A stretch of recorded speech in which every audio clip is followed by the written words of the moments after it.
Good morning friends. आज के इस वीडियो में हम भारतीय रिजर्व बैंक के बारे में जानेंगे। तो सबसे पहले हम जानते हैं भारतीय रिजर्व बैंक की स्थापना के बारे में।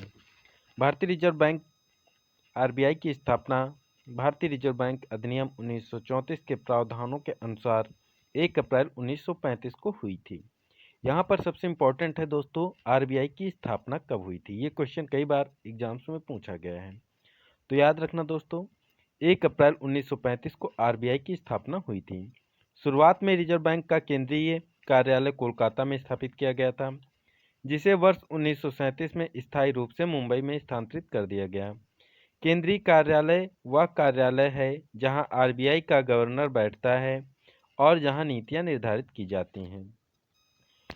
यद्यपि प्रारंभ में यह निजी स्वामित्व वाला था, वर्ष 1949 में आरबीआई के राष्ट्रीयकरण के बाद इस पर भारत सरकार का पूर्ण स्वामित्व हो गया। अर्थात दोस्तों, इसका मतलब ये है कि शुरुआत में जब 1935 में इसकी स्थापना हुई थी, तो यह एक प्राइवेट यानी कि निजी स्वामित्व वाली संस्था थी। 1949 में आरबीआई के राष्ट्रीयकरण के बाद यह एक पूर्ण स्वामित्व वाला भारत सरकार का पूर्ण स्वामित्व वाला संस्था बन गई। नेक्स्ट बात करते हैं दोस्तों केंद्रीय बोर्ड की। रिजर्व बैंक का कामकाज केंद्रीय निदेशक बोर्ड द्वारा शासित होता है।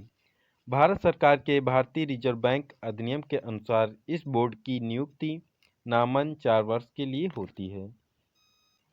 नेक्स्ट बात करते हैं आरबीआई के प्रमुख कार्यों के। तो दोस्तों, आरबीआई के जो कार्य हैं उनमें से हैं मौद्रिक नीति तैयार करना एवं उसका क्रियान्वयन करना। आरबीआई का मौद्रिक प्राधिकरण मौद्रिक नीति तैयार कर उसका कार्यान्वयन और निगरानी करता है। इनका उद्देश्य विकास के उद्देश्य को ध्यान में रखते हुए मूल्य स्थिरता बनाए रखना होता है। नेक्स्ट पॉइंट है दोस्तों वित्तीय प्रणाली का विनियामक और पर्यवेक्षक। क्या दोस्तों, पहला पॉइंट था मौद्रिक नीति को तैयार करना एवं उसका क्रियान्वयन करना।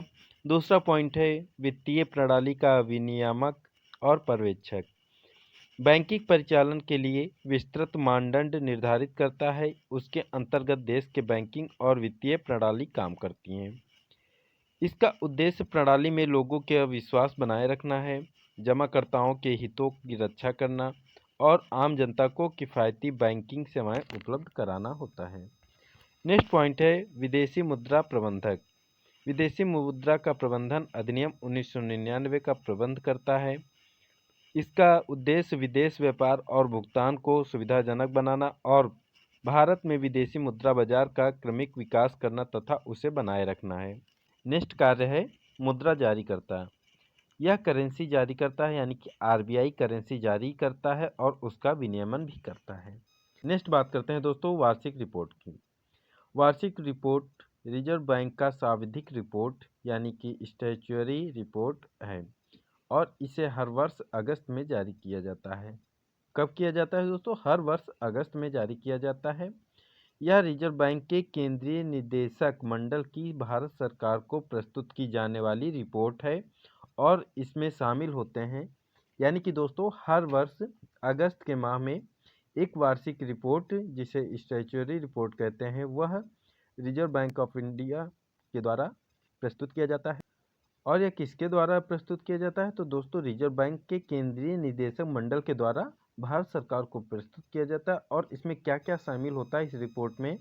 तो इस रिपोर्ट में दोस्तों भारतीय अर्थव्यवस्था का आकलन और संभावनाएं, नेक्स्ट अर्थव्यवस्था की स्थिति की समीक्षा, वर्ष के दौरान रिजर्व बैंक का कार्य, आगामी वर्ष के लिए रिजर्व बैंक का विजन और एजेंडा, रिजर्व बैंक के वार्षिक खाते, इतनी चीज़ें इस रिपोर्ट में शामिल होती हैं। तो दोस्तों यहाँ से भी क्वेश्चन बन सकता है कि जो वार्षिक रिपोर्ट होती है आरबीआई भारत सरकार को कब सौंपती है? तो याद रखना अगस्त के माह में आरबीआई का जो निदेशक मंडल होता है उसके द्वारा सौंपी जाती है।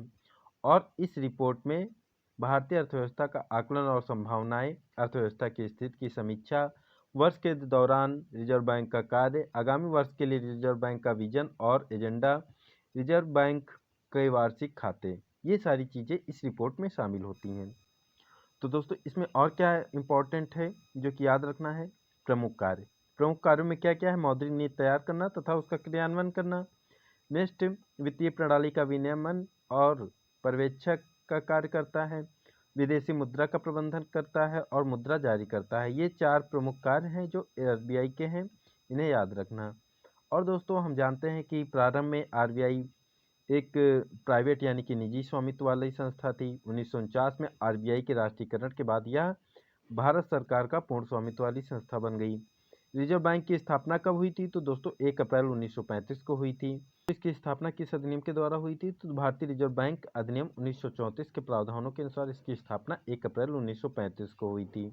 मेन जो इसके इम्पोर्टेंट पॉइंट थे उन्हें हमने देख लिया। तो उम्मीद है दोस्तों ये वीडियो पसंद आया होगा। अगर पसंद आया तो प्लीज़ इसे लाइक कीजिएगा और सब्सक्राइब कीजिएगा। थैंक यू, मिलते हैं एक नेक्स्ट वीडियो में।